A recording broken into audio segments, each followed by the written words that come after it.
Hello everyone, welcome back to my channel. তো তোমাদের সবাইকে আমার চ্যানেলে স্বাগত জানাচ্ছি। ঠিক আছে, তো আজকের এই ভিডিওতে তোমাদের ডব্লিউবিজের যে রেজাল্টের ব্যাপারে আলোচনা করব। তো ডব্লিউবিজে রেজাল্ট কবে বেরোবে, আদৌ কি জুন মাসের রেজাল্টটা বেরোবে কি বেরোবে না, সেই নিয়ে আজকে ডিটেল ভিডিওটা তোমাদের জন্য।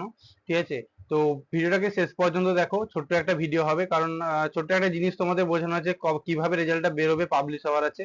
তো সেইটা তোমাদের আজকের এই ভিডিওতে বলবো। ঠিক আছে, ভিডিওটা স্কিপ না করে শেষ পর্যন্ত দেখো। আশা করি তোমরা ভিডিওটা বুঝতে পারবে রেজাল্টটা কিভাবে বেরোবে বা কবে বেরোবে, কবে নাগাদ বেরোতে পারে। ঠিক আছে, তো চলো বেশি দেরি আমরা ভিডিওটা শুরু করি। ঠিক আছে, তো আজকে তোমাদের যে ডব্লিউবিজি যে রেজাল্ট, তোমরা অবশ্যই অপেক্ষা করে আছো সবাই ডব্লিউবিজি রেজাল্টের জন্য, যারা যারা ডব্লিউবিজি এক্সাম দিয়েছো 2025 সালে।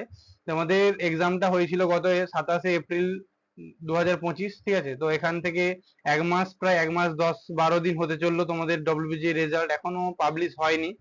তো কবে নাগাদ পাবলিশ হতে পারে বা এত দেরি হচ্ছে কেন বা কি ব্যাপার হচ্ছে, সে সময় তোমাদের বলছি। ঠিক আছে, তো দেখো, তোমাদের যদি আমরা বিগত সালগুলো দেখি, তোমাদের 2023 সাল বা 2022 বলো বা 2024 সালে, তোমাদের দেখবে তোমাদের ডব্লিউজি এক্সামটা ঠিক সেই একই ডেটেই হয়েছিল। ঠিক আছে, এই এপ্রিল মাসের 30 তারিখ থেকে এপ্রিল মাসের 28 তারিখ 30 তারিখ নাগাদ 3 বছর পর পর এক্সামটা হয়েছে। ঠিক আছে, এবং রেজাল্ট কবে বেরিয়েছে, ওই জুলাই মাসের দিকে রেজাল্টটা বেরিয়েছে, জুলাই মাসের থার্ড উইক বা থার্ড উইকের মধ্যে রেজাল্টটা বেরিয়েছে। ঠিক আছে, তো এখান থেকে তোমরা অবশ্যই একটু কল্পনা করতে পারছো যে হ্যাঁ, তোমাদেরও তো এক্সামটা এপ্রিল মাস 27 তারিখ হয়েছে। তো তোমাদেরও মানে বিগত বছরের রিপোর্ট গুলো থেকে জানা মানে বোঝা যাচ্ছে যে তোমাদের রেজাল্টটা জুলাই মাসের ওই থার্ড উইকের মধ্যে হয়তো বেরোতে পারে। ঠিক আছে, তো কিন্তু সব জায়গায় তোমরা একদম দেখবে বিভিন্ন যে এডুকেশন টাইমস বলো, বিভিন্ন যে জার্নাল গুলো আছে, সেখানে তোমাদের ক্লেম করছে জুন মাসে রেজাল্টটা বেরোবে তোমাদের ডব্লিউবিজি।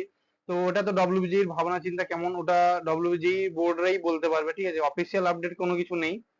তো তোমরা প্রথমে দেখো, তোমরা যখন একটা করে জিনিস দেখায় তোমাদের, তোমাদের ডব্লিউবিজির অফিসিয়াল ওয়েবসাইটের যে কারেন্ট সিনারিও যেটা আছে সেটা দেখতে পাচ্ছ তোমরা, OMR recorded response view and challenge of WBG 2025।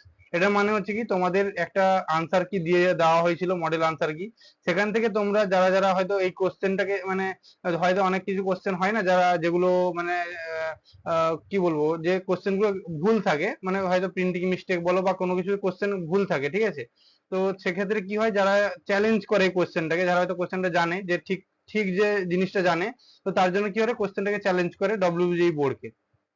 তখন ডব্লিউবিজি বোর্ড কি করে, ওই কোশ্চেনটা উইথড্র করে নেয়, মানে ওই কোশ্চেনটা যারা যারা অ্যাটেন্ড করেছে সবাইকেই মার্কসটা দেওয়া হবে। ঠিক আছে, তো এই জিনিসটা হওয়ার পরে তোমাদের এখন আনসার কি বেরোলো, তারপরে এখন চ্যালেঞ্জ মানে রাউন্ডটা চলছে, তোমাদের যে চ্যালেঞ্জ হচ্ছে ওটাকে তারপরে ডব্লিউবিজি বোর্ড কারেকশন করে এডিট করে ফাইনাল একটা আনসার কি দেবে তোমাদেরকে। ঠিক আছে, একটা ফাইনাল আনসার কি মানে সেখানে সমস্ত আনসার লেখা থাকবে কোশ্চেনের।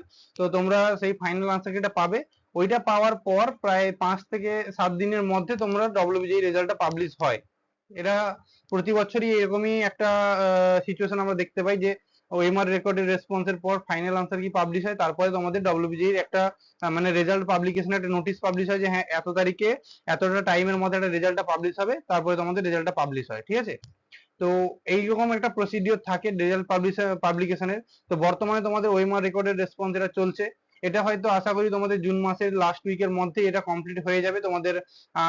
আমার মতে তোমাদের জুলাই মাসের ফার্স্ট উইক থেকে সেকেন্ড উইকের মধ্যে তোমাদের রেজাল্টটা তোমরা অবশ্যই পেয়ে যাবে। ঠিক আছে, ডব্লিউবিজির তার থেকে হয়তো বেশি দেরি হবে না, হয়তো তার আগেও পেয়ে যেতে পারো।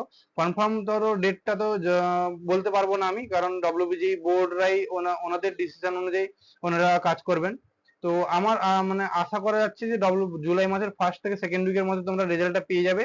এবং কাউন্সিলিং এর কথাটা যদি বলি, যে প্রতি বছর কাউন্সিলিং লেট হচ্ছে, কারণ কিছু ইন্টারনাল প্রবলেমের জন্য তোমাদের কিছু মানে তোমাদের কলেজের যে পারমিশন বলো বা ওইসব জিনিসের জন্য তোমাদের মানে কাউন্সিলিংটা আগের বছর বলো তার আগের বছর বলো লেটই হয়েছে, প্রায় সেপ্টেম্বর অক্টোবর মাসের দিকে কাউন্সিলিং হয়েছে।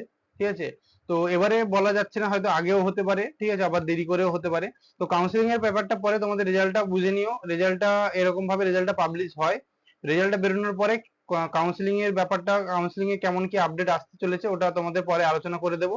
এবং রেজাল্টের পরে যে কাউন্সিলিং রিলেটেড যে প্রসিডিওরটা থাকে, মানে কাউন্সিলিংটা কিভাবে হবে বা কিভাবে করবে তোমরা, কেমন কি ফেজেস থাকে, রাউন্ড কতগুলো হয়, সবকিছু নিয়ে আমি পরবর্তী ভিডিওতে আলোচনা করব। ঠিক আছে, তো যারা যারা ভিডিওটাকে নতুন দেখছো তোমরা অবশ্যই চ্যানেলটাকে সাবস্ক্রাইব করে নিও। এখান থেকে তোমরা ডব্লিউবিজিএর কাউন্সিলিং রিলেটেড সমস্ত রকমের হেল্প তোমরা পাবে। ঠিক আছে, আর যদি ভিডিওটা ভালো লাগে একটা লাইক করে দিও। আজকের ভিডিওতে এই পর্যন্তই, দেখা হচ্ছে পরের ভিডিওতে।